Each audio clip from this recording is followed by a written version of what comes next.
வணக்கம் நண்பர்களே, மற்றொரு கலந்துரையாடலில் இணைந்து கொள்வதில் மகிழ்ச்சி. இன்றைக்கும் நாங்கள் கடந்த சில தினங்களாக பேசிய விடயங்கள் தமிழீழ விடுதலை போராட்டத்தினுடைய வளர்ச்சி போக்கில் விடுதலை புலிகள் எடுத்த பாத்திரம், அது ஏற்படுத்திய தாக்கம், சமூகத்தில் அது எவ்வளவான தாக்கத்தை ஏற்படுத்தி இருக்கிறது தொடர்பில் உரையாடி இருந்தோம்.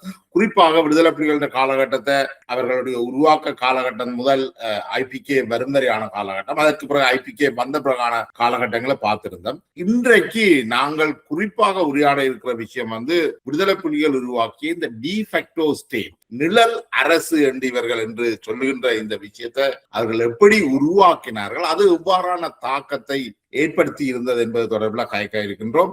இது தொடர்பில் கதைப்பதற்கு உங்களுக்கு மிக நன்கு அறிமுகமான தில்லையா மனோரஞ்சன் அவர்கள் எங்களோடு இணைந்து கொள்கிறார். அவர் அன்றைய காலகட்டங்கள்ல ரூபவாகினி தொலைக்காட்சி மற்றும் லேக் ஹவுஸ் நிறுவனத்தின் முக்கிய பதவிகளில் இருந்தவர், ஊடகவியலாளர், மனித உரிமைவாதி, ஆய்வாளர். வணக்கம் மனோரஞ்சன். வணக்கம். வணக்கம் ஜெயபாலன். வணக்கம் தேசம் நெட் நேயர்களுக்கு. 90ஆம் ஆண்டுகள்ல இந்த பரீட்சை நடத்துறது தொடர்பா மாணவர்கள், அனைத்து தனியார் கல்வி நிலையங்கள் மற்றும் பாடசாலை மாணவர்களுக்கு ஒரு கூட்டம் நடந்தது. அதுல நினைக்கிறேன் 1000க்கும் மேற்பட்டவர்கள் கலந்து கொண்டது. அந்த கூட்டத்தை நினைக்கிறேன் வட்டுக்கூட பொறுப்பாளராக இருந்த ஒரு ஆள், பிரசாத்தோ ஒரு ஆள் தான் நடத்தினது. யூனிஃபார்மோடையும் துவக்கோடையும் கலக்கினோம். அப்பதான் நான் அதுல கேட்டது என்றால், அங்க மட்டக்களப்புல மழை பெய்து வெள்ளம் வருது என்றால் இங்க நாங்கள் சோதனை எழுத வருவதால அவைக்கு என்ன லாபம் உண்டு, அவைக்கு என்ன பிரயோசனம் உண்டு, என்ன இவர் சொன்னார், இவரையும் கதைக்கிறார் என்று அந்த யூனிஃபார்ம்ல இருந்தவர் கேட்டார். என்ன வைக்கிறாரோ இந்த மாதிரி தான் கேட்டார். அப்ப நான் கேட்டேன், இவருக்கு என்ன வேலை இங்கே? யூனிஃபார்மோடையும் துவக்கோடையும், இது மாணவர்கள கூட்டம் தானே, இவருக்கு என்ன? அதோட அங்க இருந்த ஆசிரியர்கள் ஒரு மாதிரி அதை மேனேஜ் பண்ணி அமர்த்தி என்ன நிறுத்தியாச்சு. நான் வீட்டை போறதுக்கு முதல் அங்க விசாரிச்சாச்சு வேற அதெல்லாம் செய்வாங்க. என்னடா இது ஒரு சின்ன ஊரு தான். இப்ப நாங்க எல்லாம் இப்ப இங்கிலாந்து, கனடா, இந்த ஜெர்மனி, இந்த நாடுகளுக்கு வந்த அப்புறம் தெரியும் இந்த யாழ்ப்பாணம் வட்ட சாவான என்ன சாவானன்னு எங்களுக்கு விளங்கு. சரிதானே? அங்க இப்படி சுத்திக்கணும் தான் எங்கேயோ தெரிஞ்ச மனிதன் இருப்பான். எங்கேயோ ஒரு இடத்துல வேற ஆறு உடனே சொல்லுவான். இந்த செட்டப் பிறகு ஓமந்தைக்கு கொண்டு விரிவாக்குன உடனேதான் அது ஒரு ஒட்டுமொத்தமான ஒரு திறந்த வழி சிறைச்சாலையாக மாறும். இப்ப இந்த திறந்த வழி சிறைச்சாலைக்கு வைக்கிறது தலைக்குத்து என்ன? தலைக்குத்து இல்ல, புலிகளுக்கு அது வரப்பிரசாதம். என்ன? எலிபென்ட் பாஸ்லயே ஆர்மி கேம்ப் இருக்கு, யாழ்ப்பாண கோட்டைக்குள்ளே ஆர்மி இருக்கு, பலாலியிலே ஆர்மி இருக்கு, சரிதானே? மாங்குளத்துல ஆர்மி இருக்குது, முல்லைத்தீவுல ஆர்மி இருக்குது, மன்னார்ல ஆர்மி இருக்குது, சுத்தவர பெரிய ராணுவ முகாம்கள் எல்லாம் இருக்கு. இவன் நடுவுக்குள்ள இவன் ஒரு போலீஸ் ஸ்டேட் ஒட்டி இவர் வச்சிருக்கானே. அப்ப இந்த ராணுவம் இருக்கிறது இவர்களுக்கு வரப்பிரசாதம். அப்பப்ப தாக்குதல் நடத்துறது, வீரச்சாவு காட்டுறது, ஆமி செல்லு அடிக்கிறது. ஆமி செல் அடிச்சால் ஆமி சுத்தவரை இருந்து செல்லடிக்க வெளிப்ப யாழ்ப்பாண கோட்டை அவர்கள் பிடிக்க பிளான் பண்ணல. விடிய நான் அங்க நிக்கிறேன். கோட்டை பிடிக்கிறதுக்கான ஆபரேஷன் நடக்கல. நான் யாழ்ப்பாணத்தில் இருக்கின்றேன். தொடர்ந்து 4 நாள் ஒரு நிமிடம் விடாமல் ஆமி செல் அடிச்ச பலாலியில இருந்தும் எலிபென்ட் பாஸ்ல அந்த இதுல இருந்தும் அங்க கோட்டையில இருந்தும் அடிக்க பலாலில இருந்து அடிக்கிறாங்க. செல் அடிச்சால் பங்கருக்குள்ளதான் சீவியம். சரிதானே? சாதாரண மக்கள் வீடுகள் முத்தங்கள் எல்லாத்திலையும் பங்கர் கட்டுறது ஒரு பிசினஸா போச்சாங்க.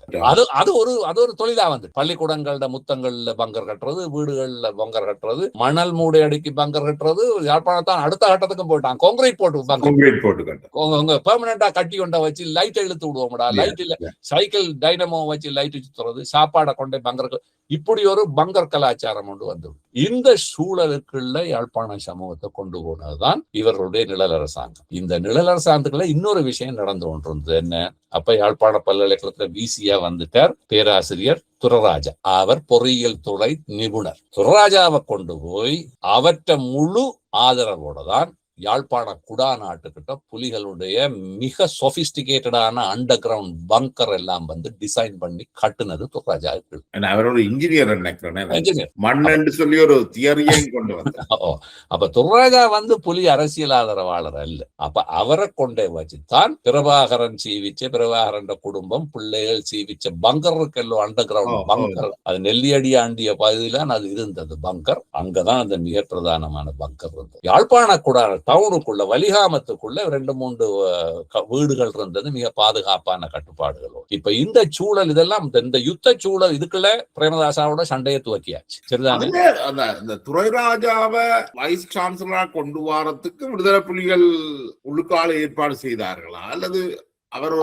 அது என்னென்றால் துர்ராஜா இவர்களுக்கு பெரிய ஆதரவான ஆள் இல்ல என்றது ஒரு பிரச்சாரமாக யாழ்ப்பாண யூனிவர்சிட்டிக்குள்ள இருந்தது. அப்ப துர்ராஜா வாரது புலிகளுக்கு இந்த தமிழ் தேசிய இந்த பம்மாத்து தமிழ் தேசிய அரசியலுக்கு அவ்வளவு பயன் இல்லைன்ற மாதிரி கருத்து இது கேட்கல. நான் நினைக்கிறேன் புலிகள் ஏதோ ஒரு வகையில அவரை அணுகி இருக்கிறேன். அணுகின இடத்துல அவர் எனக்கு உங்களோட எந்த இதுவும் இல்லை, எனக்கு கிடைச்சால் சரி இல்லைன்னா சரி. அப்ப புலிகளுடைய தலையில பார்த்திருக்கிறேன் தாங்கள் ஓகே சொல்லி துர்ராஜாவை கொண்டு வந்தால் இவருடைய அதுக்கு முதல் இருந்த வைஸ் சான்சலர் அவர் விடுதலை புலிகளுக்கு மிக ஆதரவா இருந்தவர்.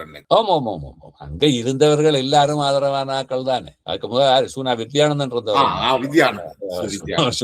சுனா வித்யானந்தன் இருந்த சுனா வித்யானந்தன் எனக்கு அவரை கண்டியில இருக்க தெரியும். அவற்ற மகன் நங்கை, அவற்ற மகள் மகன் நம்பி, மகள் நங்கை எல்லாரையும் தெரியும். பெருதறியால தான் அவர்கள் இருந்தவர்கள். அவர் யாழ்ப்பாணத்துல இருந்த பொழுது புலிகளோட அவர் இந்த பவர்ல இருக்கிற ஆக்களுக்கு எல்லாம் வார வியாதி தானே இந்த இருக்கிற இதோட யாழ்ப்பாண சமூகத்தின் பவரோட தங்களை ஐடென்டிஃபை பண்றதுல இவர்களை போல நீங்க ஒரு சமூகத்தை பார்க்க மாட்டீங்க. அது இலங்கை அரசாங்கம் இருந்தா இலங்கை அரசாங்கம், பிறகு புலிகள் இருந்தா புலிகளை தோக்கடிச்சு வேற இயக்கம் வந்தா அதோட நிற்பார்கள், பிறகு புலியை தோக்கடிச்சு IPKF வந்தா IPKF முன்னுக்கு போய் நிக்கிறவர் அவர்கள் தான். இது அதுக்கு நல்ல நல்ல நல்ல எடுத்துக்காட்டு நான் நினைக்கிறேன். அதுக்கு பிறகு வந்த பாலசுந்தரம் பிள்ளை இந்த யாழ்ப்பாண வெளியேற்ற நடக்க யாழ் பல்கலைக்கழகத்தையே மூடினவர் பாலசுந்தரம் பிள்ளை.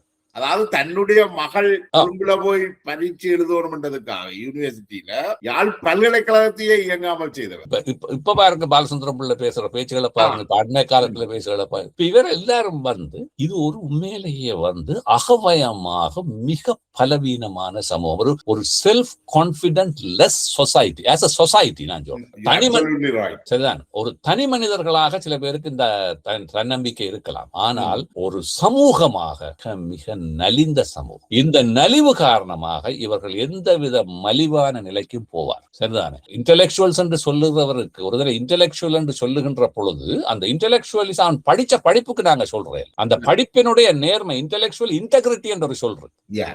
அந்த இன்டெலெக்சுவல் இன்டெகிரிட்டி தான் அவனுடைய பெருமை. உண்மை ஒரு படித்தவரை நாங்கள் மதிப்பதற்கு காரணம் இன்டெலெக்சுவல் இன்டெகிரிட்டி. இப்ப நான் ரோட்டிலே ஒரு பிழையை செய்தால் ஒரு படித்த மனிதன் நான் சொல்றது அவன் டிகிரி எடுத்தாள் அல்ல, ஒரு அறிவுள்ள மனிதன் ரோட்டால போய் தம்பி ஏன் தம்பி இந்த செய்யற அது தெரியுமா, அதுல என்ன பாதிப்பு வரும் தெரியும், நீ இப்ப அந்த கடந்து வாரிய தம்பி இந்த பைப்ல தண்ணி ஓடிக்கிட்டு அதை மூடிட்டல்லோ வேற ஓடும் நீ, அது நான் என்ன சொல்லுவேன்ன்றதை பார்த்ததல்ல, அந்த தவறை உடனே அதான் அந்த அறிவுக்கும் அந்த அறிவினோடு தொடர்பட்ட நேர்மைக்கும் இருக்கின்ற ஒரு தொடர். அப்ப இந்த எங்களுடைய சமூகம் வெறும் பொருளாதார வருமானத்துக்கு மட்டும்தான் அறிவியலை தேடி இருக்கிறதே ஒழி ஒரு அடிப்படை சமூக நேர்மைக்கும் அறிவியல் சார்ந்த எந்த ஒரு விஷயத்தையும் இதை பயன்படுத்தினது கிடையாது. இது ஒரு நடுத்தர வர்க்கத்தினுடைய ஒரு வர்க்க குணாம்சமா பாக்குறதா இல்லது யாழ்ப்பாண சமூகத்துக்கே ஆன ஒரு இயல்பா?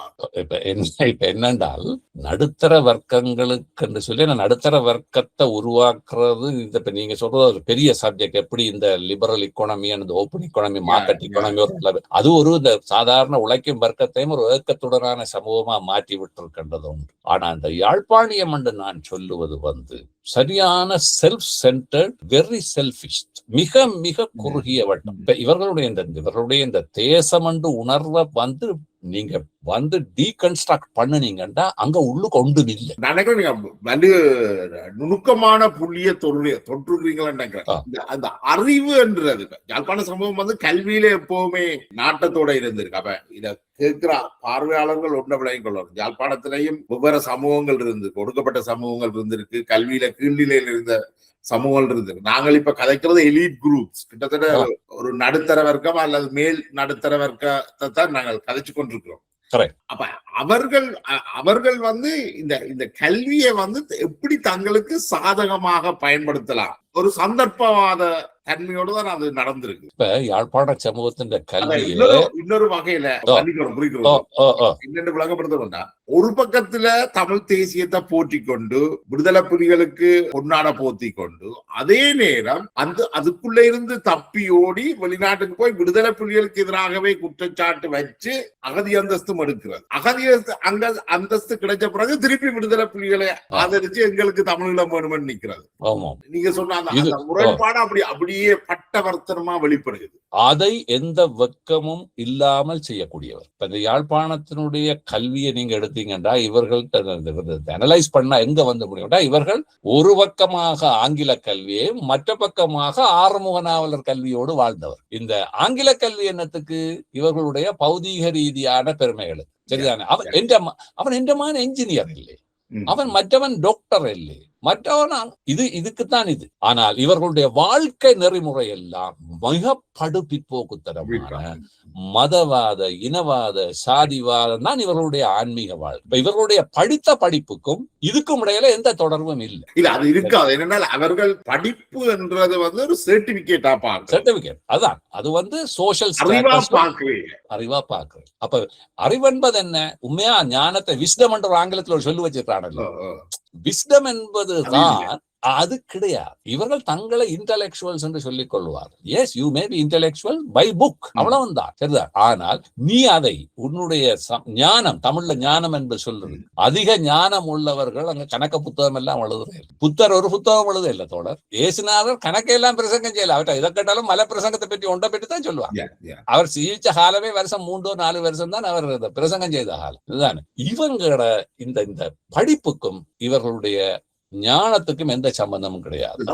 அது இன்னொரு அதை வெளிப்படுத்துற இன்னொரு விஷயம் வந்து, யாழ்ப்பாணத்துல இவ்வளவு கல்வி சமூகம் என்று சொல்றோம், ஆனால் யாழ்ப்பாணத்துல ஒரு புத்தக கடை இல்லை. பூவாலசிங்கம் புத்தக கடை வந்து கடைசியா பேப்பர் விற்கிறதும் பாஸ் பேப்பர் விற்கிறதும் முக்கியமான கடையாத்தான் கடையா போயிடுச்சு. ஒரு ஒரு ஒரு அறிவியல் சார்ந்த ஒரு நல்ல புத்தகங்களை வாங்குறதுக்கான ஒரு புத்தக கடையே 8 லட்சம் தமிழர்கள் வாழக்கூடிய யாழ்ப்பாணத்துல இல்லை என்றது மிக மனவருத்தம். இவர்கள் இன்று வரை பேசுகின்ற இந்த 96,000 புத்தகம் அழிஞ்சு போச்சு, 96,000 புத்தகம் அழிஞ்சு போச்சு என்று கத்துறார்கள். இதுல எத்தனை பேருக்கு உண்மையா அந்த அந்த நூலகத்திலே அழிந்த அறிவு செல்வம் சம்பந்தமான அக்கறை இருக்கு சொல்லுங்க. இவர்களை விட சிங்கள பக்கத்துல உள்ளவர்களுக்கு ஐயோ இவ்வளவு பெரிய ஒரு அறிவு களஞ்சியத்தை அழிச்சு போட்டாங்களே என்ற கோபம் அவங்களுக்கு இருக்கு. ஏன்னா இந்த வாசிய சாலை என்பதை ஒரு பொலிட்டிக்கல் சிம்பலாக வைத்து விற்பதற்குத்தான் இவர்கள் முயல்கிறார்களே ஒழிய, அதுல உண்மையாக நொந்த மனுஷன் நெஞ்சடைச்சு ஹார்ட் அட்டாக்ல செத்து போறான். அந்த லைப்ரரியில வேலை செஞ்ச நூலக அந்த என்னது லைப்ரரியன் வந்து பித்து பிடிச்ச மாதிரி இருந்த அந்த பெண் ஏன்னா அந்த புத்தகத்தோட பரிச்சயம் உள்ளவர். ஆனால் இவர்களுடைய படிப்பு என்னை பொறுத்தவரை யாழ்ப்பாண பல்கலைக்கழகம் என்பது ஒரு பல்பொருள் அங்காடி, ஒரு சூப்பர் மார்க்கெட். நீங்க போய் உங்களுக்கு தேவையான டிப்ளோமாவை எடுத்துட்டு கவுண்டருக்கு வந்து அங்க இருக்கிற என்னது லெக்சரோட ஒரு டீலே அடிச்சு ஒரு சர்டிபிகேட்டை பாக்கெட்ல வச்சு கொண்டு வார மாதிரி தான் இருக்க ஒழிய அங்கு பல்கலையோ அங்க யூனிவர்சல் மேனை உருவாக்குற யூனிவர்சிட்டி என்றது அங்க சந்தேகம் இல்ல. அது வாரதுக்கும் வாய்ப்பு இல்லைன்னா அங்க இருக்கிற பெரும்பாலான லெக்சரர்ஸ் பெரும்பாலும் இந்தியாவில இருக்கக்கூடிய பல்கலைக்கழகங்கள்ல போய் அங்க உள்ள நிறுவனம் ஒன்றை பிடிச்சு அவைக்கு காசை கொடுத்து அந்த தாங்கள் ஒரு ரிசர்ச் செய்ததாக எழுதி அந்த ரிசர்ச்சை பப்ளிஷ் பண்றதுக்கு ஒரு அங்க இதுக்கான மேகசின்ஸ் இருக்குது. இப்படி வந்தாக்கள் தான் இங்க வந்து லெக்சரஸா இருக்கணும். இவர்கள் லெக்சர் பண்ணி வார புள்ளிகள் எப்படி இருக்கும்? அப்ப இது ஒரு பெரிய ஒரு என்ன என்ன சொல்ற ஒரு எங்களுக்கு ஒரு பெரிய சங்கடமான பிரச்சனை ஜெயபால். அப்ப இதை எல்லாத்துக்கும் இப்ப இந்த மாதிரி ஒரு சூழலுக்குள்ளதான் புலிகள் வந்து தங்களோட நிழல் நிர்வாகத்தை கொண்டு வந்து இவர்களை ஒரு ஆடு மாடு மேய்க்கிற கூட்டம் மாதிரி அவர்கள் மேய்த்தார். சரிதானே? அப்ப முதல் 2 பவுண்ட்ல துவங்கி 5 பவுண்ட்ல வந்து 5 பவுண்டையும் ஒரு கணக்கு இல்லாம கொடுத்துட்டு போக வலிக்கிட்டான். சரியா? 16 கேரட்ல துவங்கி அடிவண்ணக்கு பிறகு 22 கேரட்ல கொடுத்தேன். நான் இதெல்லாம் வந்து ஒத்தன்டிக்கா சொல்றேன். எந்த சொந்தக்காரர் எல்லாரும் வந்து கொடுத்தாக்கள், அடிவண்ண சொந்தக்காரரும் இருக்கணும் கண்டிகளும் 5 பவுனும் கொடுத்தாச்சு. அடுத்தது பார்த்தாங்க இவங்க 5 பவுனுக்கும் உச்சுறாங்க. அடுத்த பாயிண்ட போட்டாங்க. உங்களுக்கு தெரியும் தங்கத்துக்கு அடுத்த என்ன காணி உறுதியை கொண்டு வை. ஜெயபாலன் நான் உங்களுக்கு சொல்றேன், உறுதியே கொண்டே கொடுத்து போட்டு குடும்பத்தோட வந்தாங்களே பண்ணிருப்பாங்க. தெரியும் என்ன தெரியுமா? நான் கொழும்புல உறுதி கொடுத்துட்டு வந்தாக்களை கதைத்த பொழுது அவர்கள் சொன்னது இந்த உறுதியை வச்சு என்ன செய்ய போயினா, எவ்வளவு காலத்துக்கு இந்த உறுதியோட இருக்க போயினா, இவ அழிஞ்சதுக்கு வேண்டாம் வீடு அழிஞ்சு போகும் இவ்வளவு தானே. காணிய காணிய கிண்டியா கொண்டு போக போயிடும். நிதானமாக இல்லை. இவர்களுடைய அறிவு முழுதும் அந்த செல்ஃப் சென்டர்ட் என்று சொல்லி சொன்னாங்க. அப்ப அந்த செல்ஃப் சென்டர்ட்னஸ் வந்து இட்ஸ் வெரி ஷார்ப். அதுல வந்து அவர்கள் மிக மிக அதாவது என்னுடைய வீட்டுல மாமரம் நிக்குது வேலியில, அது எங்கேயோ விழுந்து மாமரம் முளைச்சு வேலிக்கு வந்துட்டு, வேலியில வந்தால் அதுல 4 கிலோ பக்கத்து பழவுக்க போகுதென்றால் அடா இதுல மிச்சம் எனக்குத்தானே வருது, அங்கால 4 மாங்காய் தானே விழுது, அதுக்காக இந்த மாமரத்தையே நாங்க தரிச்சு போடும் ஏன்னா அந்த 2 கிலோ அங்கால பக்கத்து வீட்டுக்காரனுக்கு போகக்கூடாதுன்றது. இத்தகைய ஒரு மனநிலையில் இருக்கும் சமூகத்தை புலிகள் இப்படித்தான் கையாண்டார்கள். இதற்கு பேர்தான் இவர்களுடைய நிழல் அரசு, சமாந்தர அரசு, உலகம் பார்த்து மெச்சிய அரசு என்றெல்லாம் சொன்னது. இது சந்திரிகாவினுடைய பேச்சுவார்த்தையை நீங்க உடைச்ச உடனே 90ல IPKF போனதோட துவங்கி பிரேமதாசாவோட சண்டை துவங்கி எல்லாம் வந்த பிரேமதாசா செத்து சந்திரிகா வரைக்குள்ள இவளுக்கு நிழல் அரசு தான் இருக்காங்க யாழ்ப்பாணத்துல வன்னியில.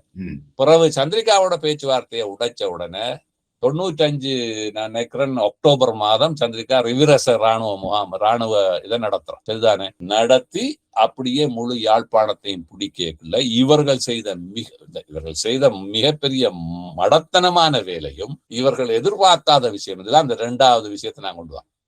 இவர்கள் என்ன செய்தார்கள்டா, முதல் சொன்னார்கள் ராணுவம் வர முதல் கழிச்சுக்கிட்டு இருந்தேன்னு நாங்கிட்ட நிழல் அரசு நடக்குதுன்னு ஒரு தரம் பெறையிலாது பிடிங்கலாம்.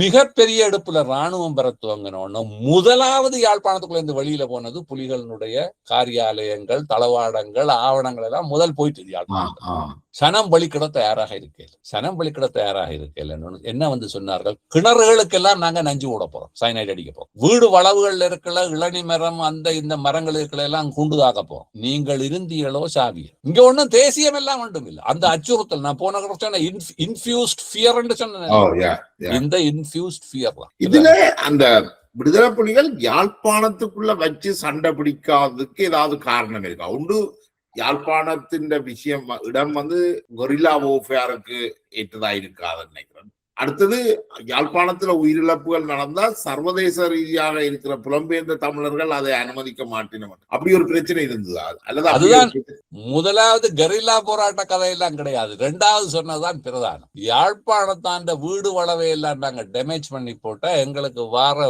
வருமானம் இருக்கல்லோ, அது புலம்பெயர்ந்து வார காசா இருந்தா என்ன, யாழ்ப்பாணத்துல இருந்து வார நகநட்டா இருந்தா என்ன வராது, இவங்களை இருக்க விட்டா தான் வரும். இவர்கள் என்ன நினைத்தார்கள் என்றால் ராணுவம் சும்மா அப்படி வார மாதிரி வந்துட்டு பிறகு போயிடும் தான் பழைய பேட்டர்ன். அப்ப இவர்கள் என்ன சொன்னார்கள், எப்படிதான் யாழ்ப்பாணத்துக்குள்ள சொன்னது, நீங்க நிக்காதங்க ராணுவம் பெறையங்க நாங்க எல்லாம் கிணத்துகளுக்கு நஞ்செல்லாம் போட போறோம். ஆனா இந்த யாழ்ப்பாணம் படிச்ச ஒரு வெங்காயம் கூட யோசிக்க இல்ல, ஒரு கிணத்துக்கு போடுறேன்டா எத்தனை கிலோ சைனைட் வேணும். ஒரு கிணத்துக்குள்ள நீங்க சைனைட் கொட்டினால் எவ்வளவு சைனைட் வேணும்? யாழ்ப்பாண குடாநாட்டுக்குள்ள இருக்கிற அவ்வளவு கிணத்துக்கும் கொட்டுற சைனைட் எவ்வளவு வேணும்? அதான் இந்த படிப்புக்கும் அதுக்கு சம்பந்தம் இல்லைன்னு நான் சொன்னதான். அவங்க படிச்ச முட்டை எனக்கு அதை புரிஞ்சு கொள்ளக்கூடிய இருக்கு. என்னென்றால் கட்டுடக்குளம், இந்த வன்னி யுத்தத்துல கட்டுடக்குளம் உடைக்கப்பட்டது. இப்ப என்னுடைய நண்பர் வந்து அவர் ஜீனியஸ், ஸ்டேட் ஃபர்ஸ்ட் ஏ லெவல்ல பிரதேனியாவில ஃபர்ஸ்ட் கிளாஸ் எடுத்து வந்தவர். அவர் சொன்னா 1000 பேர் தண்ணி அடிச்ச வந்த வேகத்துல அடிச்சு 1000 பேர் செத்துட்டாங்க, பொடி மிதக்குது, ஹெலிகாப்டர் ஓட்டுவார். நாங்க அடை கட்டுற குளம்டா, சாதாரண குளம்டா, அதுல தண்ணி அடிச்சு வந்து அவ்வளவு போர்ஸா எல்லாம் வராது, அது உங்களுக்கு தெரியாம அப்படி வேறு. அந்த குளத்துல எத்தனை அடி தண்ணி நின்றதுன்றது ஒரு விஷயம். குளத்தை உடைச்சு விட்டா தண்ணி பரவலா போகும்ன்றது ஒரு சாதாரண விவசாயிட்ட கேட்டா சொல்லுவானே. குளத்துக்குள்ள தண்ணி 20 அடி தண்ணி நிக்குது, ஓகே. குளத்தை உடைச்சு விட்டால் தண்ணி பரவலா இல்ல போகும். தண்ணி நீ சொல்ற மாதிரி எல்லா இடத்துலயும் 20 அடிக்கு தண்ணி நிக்குமா? இப்படியான கதைகளை சொல்லினால் ஒரு 8ஆம் வகுப்பு படித்த தலைவனும் அந்த இயக்கமும் அதற்கு ஆதரவா இருக்கிற ஊடகங்களும் இப்படி ஒரு கதையை சொன்னா இந்த சமூகம் கேட்குமென்று அவங்க நம்புறாங்க பாருங்க. இதுல நான் முதலே அதை சொல்லணும்னு யோசிச்சா, முந்தின காலத்துல யாழ்ப்பாண பல்கலைக்கழக மாணவர்களுக்கு ஒரு பவர் ஒன்று இருந்தது, அவர்களோட ஒரு அதிகாரம் ஒன்று இருந்தது. பல்கலைக்கழக மாணவர்கள் படிச்சவர்கள் சொன்னா கேட்க வேண்டும். ஏனைய இயக்கங்கள் எல்லாம் அழித்த பிறகு கிட்டு ஒரு மீட்டிங் வச்சிருக்கு. அப்பவும் மாணவர்கள் போய் கேள்வி கேட்டு, மாணவர்கள் கேள்வியை கேட்க கிட்டு சொன்ன விஷயம், ஒரு காலத்துல நீங்கள் சொன்னா கேட்கிற நிலைமை ஒன்று இருந்தது. இப்ப நாங்கள் சொன்னா சனம் கேட்கும், நீங்கள் பேசாம இருங்க. நான் முதல்ல ஒரு சொன்ன மாதிரி 8ஆம் வகுப்புக்கு யாழ்ப்பாண பல்கலைக்கழகம் வந்துட்டு, அது உண்மைதான். அது என்னென்றால் 8ஆம் வகுப்புக்கு வந்தன்றதல்ல, இந்த இந்த இந்த புலி அரசியலை நான் எப்பவும் விளங்கப்படுத்த தோழர், I always say this is it's a social cancer. இந்த புலி ஃபேசிசம் அப்படித்தான். இந்த ஃபேசிஸ்டிக் பாலிடிக்ஸ் என்பது இட்ஸ் a social cancer. அது வெளியில பெருசா தான் தெரியும், உள்ளால உடலை அரிச்சு போடும் கலங்கள். இப்ப புலிகளுடைய அரசியலும் புலி அரசியலை ஆதரித்தவர்களும் செய்த வேலை என்னன்னா, அந்த சமூகத்துக்குள்ள இருக்கிற அந்த சாரம் மிகுந்த மனிதர்கள், அந்த அந்த ரியல் எசன்ஸ் ஆஃப் த கம்யூனிட்டியை ஒன்றில் கொலை செய்தார்கள், அல்லது அவர்களை வெளியேற பண்ணினார்கள், அல்லது அவர்களை மௌனிக்க பண்ணினார். இந்த மூன்றையும் செய்தார். இப்ப துரையப்பா இஸ் எஃபிஷியன்ட் பொலிட்டீஷியன். ஒரு கிறிஸ்தவ சமூகத்துல ஆங்கிலம் படித்து ஒரு மேயரா வரக்கூடிய மனுஷன், ஒரு செத்த வீடு, ஒரு கல்யாண வீடு, ஒரு சாமத்திய வீடு, ஒரு சும்மா 4 பேருக்கு கார்லவே டப் இறங்கி செருப்போட போய் கலைச்சு போட்டு வரக்கூடிய down to the earth politician. நான் அதுல அதை துரையப்பாவை பற்றி சொல்லிக்குள்ள ஒரு ஆள், அது ஒரு புதிய ஆதரவாளர் தான், தமிழ் தேசியவாதி தான். எனக்கு சொன்ன வேற என்னன்னா, இப்ப எல்லாம் அரசாங்க அலுவலகங்களை நீங்கள் கதவை பூட்டித்தான் வச்சிருக்கணும். அந்த காலகட்டத்துல துரையப்பான அலுவலகத்துக்கு அந்த சலூன் மாதிரி கதவு தான், சலூன்ல இருக்கிற மாதிரி கதவு தான், அது திறந்து விடு, அது பூட்டுறே இல்லை, அது திறந்தபடி இருக்கு. நீங்க தட்டையெல்லாம் தேவையில்லையா? அவ்வளவுக்கு ஒரு ஓப்பன் அண்ட் டிரான்ஸ்பரண்டா இருந்த ஒரு பொலிட்டீஷியன். அப்சல்யூட்லி. அப்ப அந்த டவுன் டு எர்த் பொலிட்டீஷியன், அந்த ரியல் மனிதர்களை நீங்க என்ன செய்றீங்க, உடல் ரீதியா அழிச்சு விடுறீங்க. தேடி தேடி தேடி தேடி உடல் ரீதியா அழிக்கிறீங்க. அல்லது அந்த மாதிரியான மனிதர்களை வேலை செய்ய இயலாம பண்ணி அவர்களை வெளியே அனுப்புறீங்க. மூன்றாவது, அங்கு சீவிக்கத்தான் நீ வேணும் என்றால் நீ சாப்பிடுறதுக்கும் கொட்டாய் விடுறதுக்கும் மட்டும் பாயத்துற, இல்லாட்டி உண்ட வேலையப்பா.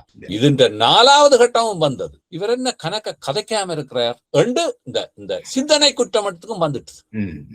இப்ப புலிகளினுடைய நிழல் அரசாங்கத்தில் இன்னொரு வேலையை அவர்கள் செய்தார்கள். என்ன செய்தார்கள்? நீங்க வழியா யோசிச்சு, யாழ்ப்பாணத்தாருக்கு அவர்கள் வச்ச ஒன்று சிஸ்டம் போட்டார்கள், நகை கேட்டார்கள், காணி உறுதி கேட்டார்கள். இது எல்லாத்துக்கும் மேலான ஒரு வேலை செய்தார்கள். என்ன சொல்லுங்க பாப்போம்? இல்ல பிள்ளை கேட்டது அடுத்ததுக்கு அதுக்கு முதல் கேஸ்ல இருந்து ஓமந்த வர தண்டவாளத்தை கலட்டி விட்டாங்க. முடிஞ்சு. இல்ல பங்கருக்கு கொண்டு போனதுக்கு தண்டவாளத்தை கழட்டி விட்டா தோழர், நீங்க ஃபுல் கண்ட்ரோல், போக்குவரத்தை இல்லாம செய்வது. இந்த தண்டவாளங்களையும் கலட்டி, தண்டவாளங்க கீழே இருந்த சிலிப்பர் கட்டைகளையும் ஏற்றி, அதுக்கு கீழே இருந்த கொங்கிரீட் கல்லுகளையும் ஏற்றி, இப்படி ஒரு கோச்சி ரோட்டு தொடர்பு இருந்ததாகவே அடையாளம் இல்லாத அளவுக்கு செய்தார். நீங்க சொல்றது என்றால், அந்த காலகட்டத்தில் பிறந்து வளர்ந்த பிள்ளைகள் கனவேருக்கு ட்ரெயினே தெரியாது.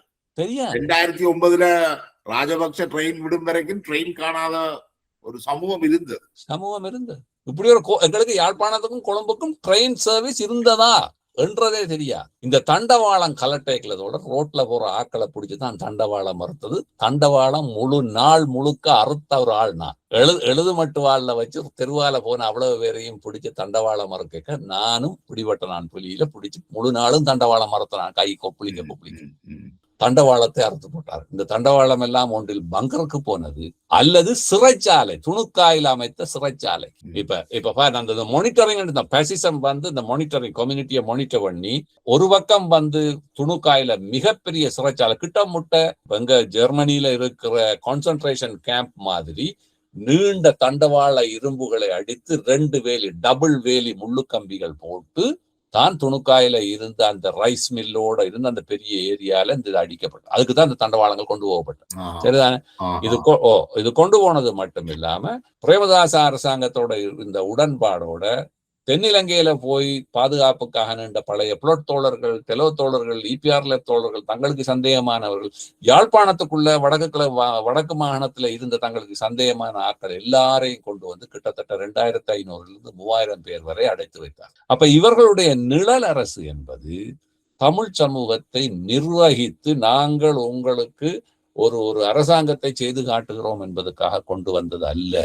இது தமிழ் சமூகத்தை கண்காணிப்பில் வைப்பதற்காக, இந்த கண்காணிப்பில் வைப்பதற்காக கட்டி அமைக்கப்பட்டதுதான். இது சந்திரிகாவினுடைய யாழ்ப்பாண ரிவிரச ராணுவ முகாமோட தகர்க்கப்படுது. யாழ்ப்பாண சமூகம் கையெடுத்து கும்பிட்டுட்டு, புலிகள் எல்லா சனத்தையும் கொண்ட கிட்டத்தட்ட 3.5 லட்சம் வரைக்கும் யாழ்ப்பாணத்துக்குள்ள சனம் இருந்தது அந்த நேரம். அவ்வளவு பேரையும் இவர்கள் சாட்சி, ஆடு மாடு சாய்ச்சது போல் சிலர் போய் தங்கட வீடுகள்ல, ஐயோ எங்களை எங்க தம்பி இவ்வளவு புத்தகம் கிடக்க என்ற வீட்டுல, புத்தகங்களை அள்ளி முத்தத்துல போட்டு கொளுத்தினார். யாழ்ப்பாண நூலகத்தை பற்றி இவர்கள் கதைக்கிறார். நான் தொடர்ச்சியாக இந்த உரையாடலை தொடரோடும் அடுத்த மீண்டும் ஒரு முறை சந்திக்கும் வரை உங்களுடைய நேரத்தை ஒதுக்கி எங்களோட வந்து இவ்வளவு கருத்துக்களையும் பகிர்ந்து கொண்டவங்க மிக்க நன்றி தோழர் மனோரஞ்சன். நன்றி ஜெயபாலன், நன்றி.